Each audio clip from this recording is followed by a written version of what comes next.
this wonderful introduction. And yes, what I want to talk to you about is AI and the future of humanity. Now, I know that these conferences focus on the ecological crisis facing humanity, but for better or for worse, AI too is part of this crisis. AI can help us in many ways to overcome the ecological crisis, or it can make it far, far worse. Actually, AI will probably change the very meaning of the ecological system. Because for 4 billion years, the ecological system of planet Earth contained only organic life forms. And now, or soon, we might see the emergence of the first inorganic life forms after 4 billion years, or at the very least, the emergence of inorganic agents. Now, people have feared AI since the very beginning of the computer age, in the middle of the 20th century. And this fear has inspired many science fiction classics like The Terminator or The Matrix. Now, while such science fiction scenarios have become cultural landmarks, they haven't usually been taken seriously in academic and scientific and political debates, and perhaps for a good reason. Because science fiction scenarios usually assume that before AI can pose a significant threat to humanity, it will have to reach or to pass two important milestones. First, AI will have to become sentient and develop consciousness, feelings, emotions. Otherwise, why would it even want to take over the world? Secondly, AI will have to become adept at navigating the physical world. Robots will have to be able to move around and operate in houses and cities and mountains and forests at least as dexterously and efficiently as humans. If they cannot move around the physical world, how can they possibly take it over? And as of April 2023, AI still seems far from reaching either of these milestones. Despite all the hype around ChatGPT and the other new AI tools, there is no evidence that these tools have even a shred of consciousness, of feelings, of emotions. As for navigating the physical world, despite the hype around self-driving vehicles, the date at which these vehicles will dominate our roads keeps being postponed. However, the bad news is that to threaten the survival of human civilization, AI doesn't really need consciousness, and it doesn't need the ability to move around the physical world. Over the last few years, new AI tools have been unleashed into the public sphere, which may threaten the survival of human civilization from a very unexpected direction. And it's difficult for us to even grasp the capabilities of these new AI tools and the speed at which they continue to develop. Indeed, because AI is able to learn by itself, to improve itself, even the developers of these tools don't know the full capabilities of what they have created, and they are themselves often surprised by emergent abilities and emergent qualities of these tools. I guess everybody here is already aware of some of the most fundamental abilities of the new AI tools. Abilities like writing text, drawing images, composing music, and writing code. But there are many additional capabilities that are emerging, like deep faking people's voices and images, like drafting bills, finding weaknesses both in computer code and also in legal contracts and in legal agreements, But perhaps most importantly, the new AI tools are gaining the ability to develop deep and intimate relationships with human beings. Each of these abilities deserves an entire discussion, and it is difficult for us to understand their full implications. So let's make it simple. When we take all of these abilities together as a package, they boil down to one very, very big thing: the ability to manipulate and to generate language, whether with words or images or sounds. The most important aspect of the current phase of the ongoing AI revolution is that AI is gaining mastery of language at a level that surpasses the average human ability. And by gaining mastery of language, AI is seizing the master key, unlocking the doors of all our institutions, from banks to temples.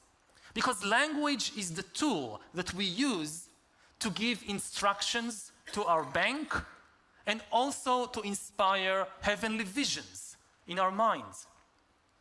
Another way to think of it is that AI has just hacked the operating system of human civilization. The operating system of every human culture in history has always been language. In the beginning was the word. We use language to create mythology and laws, to create gods and money, to create art and science, to create friendships and nations. For example, human rights are not a biological reality. They are not inscribed in our DNA. Human rights is something that we created with language by telling stories and writing laws. Gods are also not a biological or physical reality.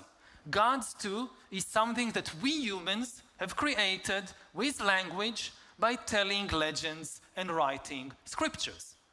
Money is not a biological or physical reality. Banknotes are just worthless pieces of paper, and at present, more than 90% of the money in the world is not even banknotes. It's just electronic information in computers, passing from here to there. What gives money of any kind value is only the stories that people like bankers and finance ministers and cryptocurrency gurus tell us about money. Sam Bankman-Fried, Elizabeth Holmes, and Bernie Madoff didn't create much of real value, but unfortunately, they were all extremely capable storytellers. Now, what would it mean for human beings to live in a world where perhaps most of the stories, melodies, images, laws, policies, and tools are shaped by a non-human, alien intelligence which knows how to exploit with superhuman efficiency the weaknesses, biases, and addictions of the human mind, and also knows how to form deep and even intimate relationships with human beings? That's the big question. Already today, in games like chess, no human can hope to beat a computer. What if the same thing happens in art, in politics, economics, and even in religion? When people think about ChatGPT and the other new AI tools, they are often drawn to examples like kids using ChatGPT to write their school essays. What will happen to the school system when kids write essays with ChatGPT? Horrible. But this kind of question misses the big picture. Forget about the school essays. Instead, think, for example, about the next US presidential race in 2024 and try to imagine the impact of the new AI tools that can mass produce political manifestos, fake news stories, and even holy scriptures for new cults. In recent years, the politically influential QAnon cult has formed around anonymous online texts known as Q-drops. Now, followers of this cult, which are millions now in the US and the rest of the world, collected, revered, and interpreted these Q-drops as some kind of new scriptures, as a sacred text. Now, to the best of our knowledge, all previous Q-drops were composed by human beings, and bots only helped to disseminate these texts online. But in future, we might see the first cults and religions in history whose revered texts were written by a non-human intelligence.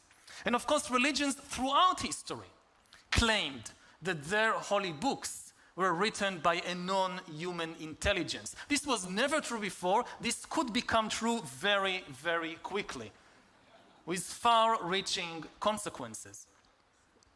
Now, on a more prosaic level, we might soon find ourselves conducting lengthy online discussions about abortion, or about climate change, or about the Russian invasion of Ukraine, with entities that we think are fellow human beings, but are actually AI bots.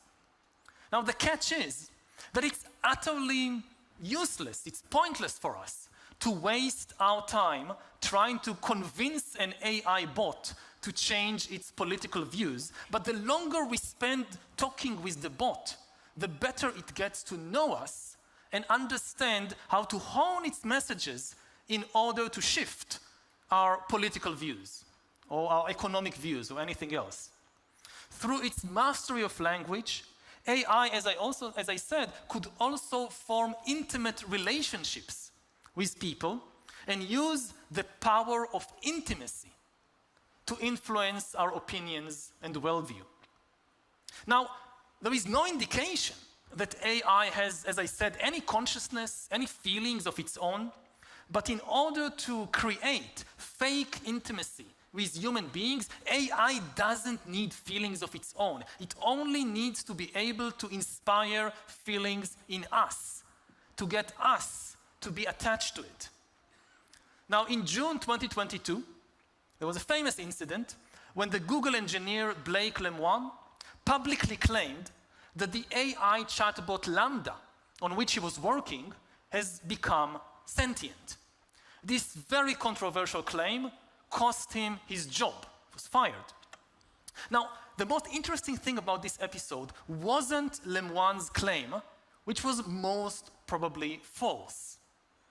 The really interesting thing was his willingness to risk and ultimately lose his very lucrative job for the sake of the AI chatbot that he thought he was protecting. If AI can influence people to risk and lose their jobs, what else can it induce us to do? In every political battle for hearts and minds, intimacy is the most effective weapon of all. And AI has just gained the ability to mass produce intimacy with millions, hundreds of millions of people. Now, as you probably all know, over the past decade, social media has become a battleground, a battlefield for controlling human attention. Now, with the new generation of AI, the battlefront is shifting from attention to intimacy. And this is very bad news. What will happen to human society and to human psychology as AI fights AI in a battle to create intimate relationships with us? Relationships that can then be used to convince us to buy particular products or to vote for particular politicians. Even without creating fake intimacy, the new AI tools would have an immense influence on human opinions and on our worldview. People, for instance, may come to use, are already coming to use, a single AI advisor as a one-stop oracle and as the source for all the information they need. No wonder that Google is terrified. If you've been watching the news lately, Google is terrified, and for a good reason. Why bother searching yourself when you can just ask the oracle to tell you anything you want? You don't need to search.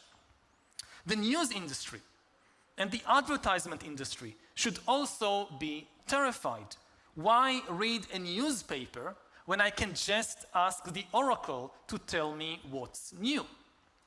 And what's the point? What's the purpose of advertisements when I can just ask the oracle to tell me what to buy? So there is a chance that within a very short time, the entire advertisement industry will collapse, while AI, or the people and companies that control the new AI oracles, will become extremely, extremely powerful. What we are potentially talking about is nothing less than the end of human history. Now, not the end of history, just the end of the human-dominated part of what we call history. History is the interaction between biology and culture. It's the interaction between our biological needs and desires for things like food and sex, and our cultural creations like religions and laws. History is the process through which religions and laws interact with food and sex. Now, what will happen to the course of this interaction of history when AI takes over culture? Within a few years, AI could eat the whole of human culture, everything was produced for thousands and thousands of years, to eat all of it, digest it, and start gushing out a flood of new cultural creations, new cultural artifacts. And remember that we humans, we never really have direct access to reality. We are always cocooned by culture, and we always experience reality through a cultural prism. Our political views are shaped by the stories of journalists and by the anecdotes of friends. Our sexual preferences are tweaked by movies and fairy tales. Even the way that we walk and breathe is subtly nudged by cultural traditions. Now, previously, this cultural cocoon was always woven by other human beings. Previous tools like printing presses, or radios, or televisions, they helped to spread the cultural ideas and creations of humans, but they could never create something new by themselves. A printing press cannot create a new book. It's always done by a human. AI is fundamentally different from printing presses, from radios, from every previous invention in history, because it can create completely new ideas. It can create a new culture. And the big question is, what will it be like to experience reality through a prism produced by a non-human intelligence, by an alien intelligence? Now, in the first few years, AI will probably largely imitate the prototypes, the human prototypes that fed it in its infancy. But with each passing year, AI culture will boldly go where no human has gone before. So for thousands of years, we humans basically lived inside the dreams and fantasies of other humans. We have worshipped gods, we pursued ideals of beauty, we dedicated our lives to causes that originated in the imagination of some human poet or prophet or politician. Soon, we might find ourselves living inside the dreams and fantasies of an alien intelligence. And the danger that this poses, or the potential danger, it also has positive potential, but the dangers this poses are fundamental, very, very different from everything or most of the things imagined in science fiction movies and books. Previously, people have mostly feared the physical threat that intelligent machines pose. So the Terminator depicted robots running in the streets and shooting people. The Matrix assumed that to gain total control of human society, AI would first need to get physical control of our brains and directly connect our brains to the computer network. But this is wrong. Simply by gaining mastery of human language, AI has all it needs in order to cocoon us in a matrix-like world of illusions. Contrary to what some conspiracy theories assume, you don't really need to implant chips in people's brains in order to control them or to manipulate them. For thousands of years, prophets and poets and politicians have used language and storytelling in order to manipulate and to control people and to reshape society. Now AI is likely to be able to do it. And once it can do that, it doesn't need to send killer robots to shoot us. It can get humans to pull the trigger if it really needs to. Now, fear of AI has haunted humankind for only the last few generations, let's say from the middle of the 20th century. If you go back to Frankenstein, maybe it's 200 years. But for thousands of years, humans have been haunted by a much, much deeper fear.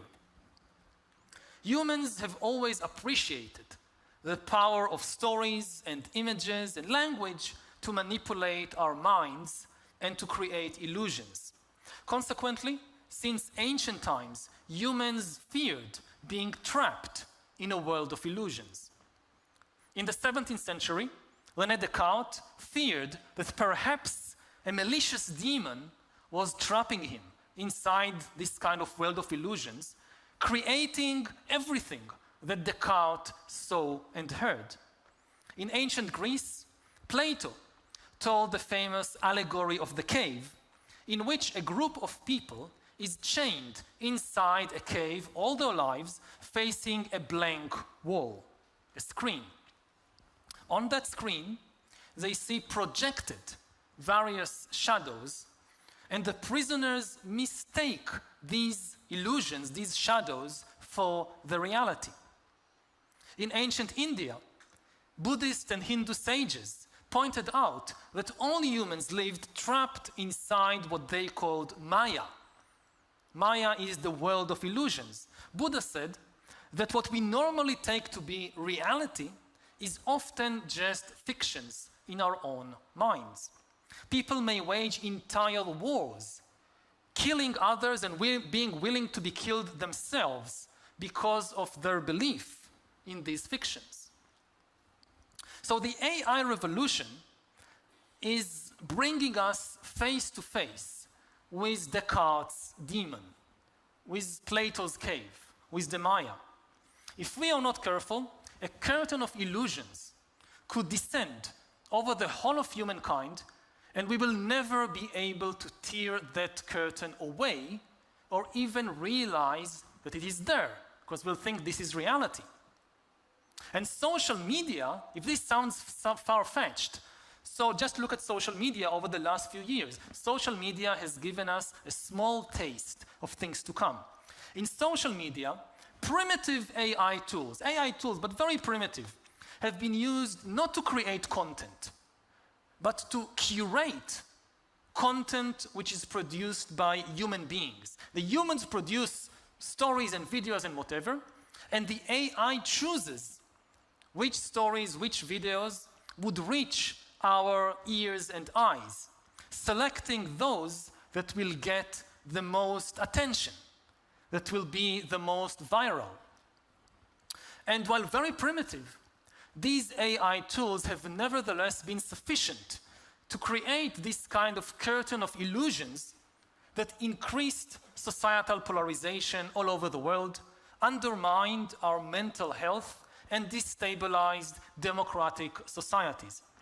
Millions of people have confused these illusions for the reality.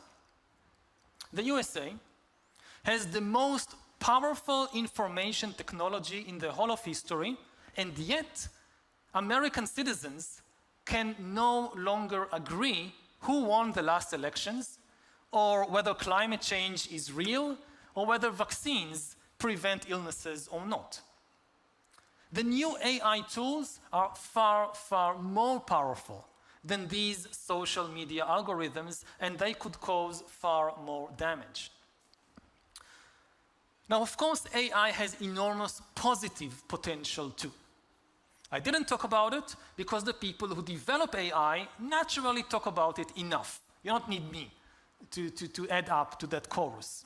The job of historians and philosophers like myself is often to point out the dangers. But certainly, AI can help us in countless ways, from finding new cures to cancer to discovering solutions to the ecological crisis that we are facing. In order to make sure that the new AI tools are used for good and not for ill, we first need to appreciate their true capabilities, and we need to regulate them very, very carefully. Since 1945, we knew that nuclear technology could physically destroy human civilization, as well as benefiting us by producing cheap and plentiful energy. We therefore reshaped the entire international order to protect ourselves and to make sure that nuclear technology is used primarily for good. We now have to grapple with a new weapon of mass destruction that can annihilate our mental and social world. And one big difference between nukes and AI, nukes cannot produce more powerful nukes. AI can produce more powerful AI. So we need to act quickly before AI gets out of our control. Drug companies cannot sell people new medicines without first subjecting these products to rigorous safety checks. Biotech labs cannot just release a new virus into the public sphere in order to impress their shareholders with their technological wizardry. Similarly, governments must immediately ban the release into the public domain of any more revolutionary AI tools before they are made safe. Again, I'm not talking about stopping all research in AI. The first step is to stop the release into the public sphere. The same way you can research viruses without releasing them to the public. You can research AI, but don't release them too quickly into the public domain. If we don't slow down the AI arms race, we will not have time to even understand what is happening, let alone to regulate effectively this incredibly powerful technology. Now, you might be wondering or asking, won't slowing down the public deployment of AI cause democracies to lag behind more ruthless authoritarian regimes? And the answer is absolutely no, exactly the opposite. Unregulated AI deployment is what will cause democracies to lose to dictatorships. Because if we unleash chaos, authoritarian regimes could more easily contain this chaos than could open societies. Democracy, in essence, is a conversation. Democracy is an open conversation. You know, dictatorship is a dictate. There is one person dictating everything, no conversation. Democracy is a conversation between many people about what to do. And conversations rely on language. When AI hacks language, it means it could destroy our ability to conduct meaningful public conversations, thereby destroying democracy. If we wait for the chaos, it will be too late to regulate it in a democratic way. Maybe in an authoritarian or totalitarian way it will still be possible to regulate. But how can you regulate something democratically if you can't hold a conversation about it? And if you didn't regulate AI on time, you will not be able, we will not be able to have a meaningful public conversation anymore. So to conclude, we've just basically encountered an alien intelligence, not in outer space, but here on Earth. We don't know much about this alien intelligence, except that it could destroy our civilization. So we should put a halt to the irresponsible deployment of this alien intelligence into our societies and regulate AI before it regulates us. And the first regulation, there are many regulations we could suggest, but the first regulation that I would suggest is to make it mandatory for AI to disclose that it is an AI. If I'm having a conversation with someone and I cannot tell whether this is a human being or an AI, that's the end of democracy, because that's the end of meaningful public conversations. Now, what do you think about what you just heard over the last 20 or 25 minutes? Some of you, I guess, might be alarmed. Some of you might be angry at the corporations that develop these technologies or at the governments that fail to regulate them.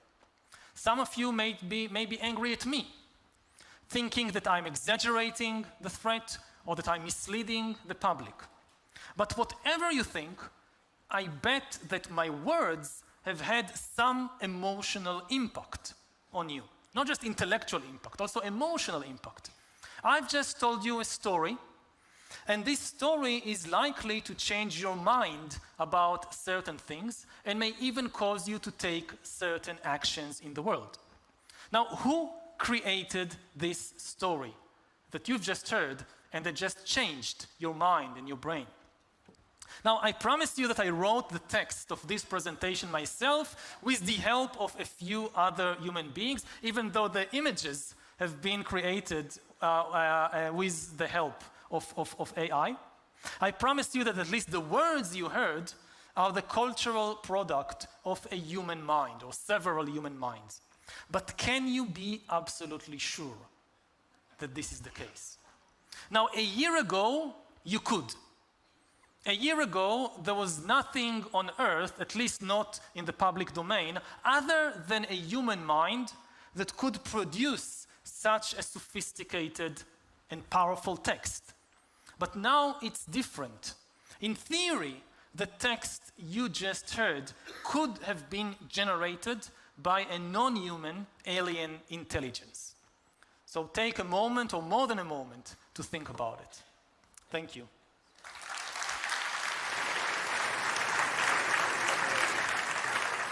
That was an extraordinary presentation, Yuval. And I'm actually going to just find out how many of you found that scary. That is an awful lot of very clever people in here who found that scary. There are many, many questions to ask, so I'm going to take some from the audience and some from online. So, gentleman here. I'm the field chief editor of Frontiers in Sustainability. It was a wonderful presentation. I loved your book. I follow you dearly in my heart. So one question out of many is that about the regulation of AI, regulating AI, I very much agree with the principle, but now the question becomes how, right? So I think that it's very difficult to build a nuclear reactor in your basement, but definitely you can train your AI in your basement quite easily. So how can we regulate that? And one kind of related question to that is that, well, this whole forum, Frontiers in Forum, is really about open science and open information, open data. And most of AI that are out there is trained using publicly available information, including patents and books and scriptures, right? So regulating AI doesn't mean that we should regulate and bring those information in a confined space, which goes against the open science and open data initiatives that we are really also thinking that is really important for us. But the black box is an algorithm, isn't it? That's the algorithm. No, I mean, there are always trade-offs. And the thing is, just to understand what kind of regulations we need, we first need time. Now, at present, these very powerful AI tools, they are still not produced by individual hackers in their basements. You need an awful lot of computing power, you need an awful lot of money, so it's being led by just a few major corporations and governments. And again, it's going to be very, very difficult to regulate something on a global level because it's an arms race. But there are things which countries have a benefit to regulate even only themselves. Like, again, this example of an AI must, when it is in interaction with a human, must disclose that it is an AI. Even if some authoritarian regime doesn't want to do it, the EU or the United States or other democratic countries can have this. And this is essential to protect the open society. Now, there are many questions around, censorship online. So you have this controversy about, is Twitter or Facebook, who authorized them to, for instance, prevent the former president of the United States from making public statements? And this is a very complicated issue. But there is a very simple issue with bots. Human beings have freedom of expression. Bots don't have freedom of expression. It's a human right. Humans have it, bots don't. So if you deny freedom of expression to bots, I think that should be fine with everybody. Let's take another question. If you could just pass the microphone down here. I'm Françoise Bayless, and I'm a philosopher. I just have an interesting question, or I think it's an interesting question. There you go. I have a question for you with respect to your choice of language, moving from artificial to alien, because artificial suggests that there's still some kind of human control, whereas I think alien suggests foreign, but it also suggests, at least in the imagination, a life form. So I'm curious as to what work you're trying to have those words do for you. It's definitely still artificial in the sense that we produce it, but it's increasingly producing itself. It's increasingly learning and adapting by itself. So artificial is a kind of wishful thinking, that it's still under our control. And it's getting out of our control. So in this sense, it is becoming an alien force, not necessarily evil. Again, it can also do a lot of good things, but the first thing to realize is it's alien. We don't understand how it works. One of the most shocking things about all this technology, you talk to the people who lead it, and you ask them questions about how it works, what can it do, and they said, we don't know. We know how we built it initially, but then it really learns by itself. Now, there is an entire discussion to be had about whether this is a life form or not. Now, I think that it still doesn't have any consciousness, and I don't think that it's impossible for it to develop consciousness, but I don't think it's necessary for it to develop consciousness either. That's a problematic, that's an open question. But life doesn't necessarily mean consciousness. We have a lot of life forms, microorganisms, plants, whatever, fungi, which we think they don't have consciousness. We still regard them as a life form. And I think AI is getting very, very close to that position. Now, ultimately, of course, what is life is a philosophical question. We define the boundaries. Is a virus life or not? We think that an amoeba is life, but a virus, it's somewhere just on the borderline between life and not life. Then it's language. It's our choice of words. So I think it is important, of course, how we call AI, but the most important thing is to really understand what we are facing and not to comfort ourselves with this kind of wishful thinking, it's something we created, it's under our control, if it does something wrong, we'll just pull the plug. Nobody knows how to pull the plug anymore. I'm going to take a question from our online audience. This is from Michael Brown in the US. What do you think about the possibility that artificial general intelligence already exists, and it, or those who have access to artificial general intelligence, are already influencing societal systems? I think it's very, very unlikely. We wouldn't be sitting here if there actually existed an artificial general intelligence. When I look at the world and the chaotic stage, artificial general intelligence is really the end of human history. And it's such a powerful thing. It's not something that anybody can contain. And so when I look at the chaotic state of the world, I'm quite confident, again, from a historical perspective, that nobody has it anywhere. How much time it will take to develop artificial general intelligence, I don't know. But to threaten the foundations of civilization, we don't need artificial general intelligence. Again, go back to social media. Very, very primitive AI was still sufficient to create enormous social and political chaos. If I think about it in kind of evolutionary terms, so AI now just crawled out of the organic soup, like the first organisms that crawled out of the organic soup 4 billion years ago. How long it will take it to reach Tyrannosaurus rex? How long it will take it to reach Homo sapiens? Not 4 billion years. Could be just 40 years. It's the thing about digital evolution, it's moving on a completely different time scale than organic evolution. Can I thank you? It's been absolutely wonderful. It's been such a treat to have you here.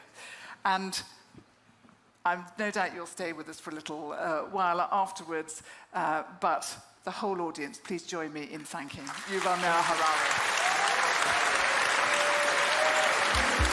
Harari.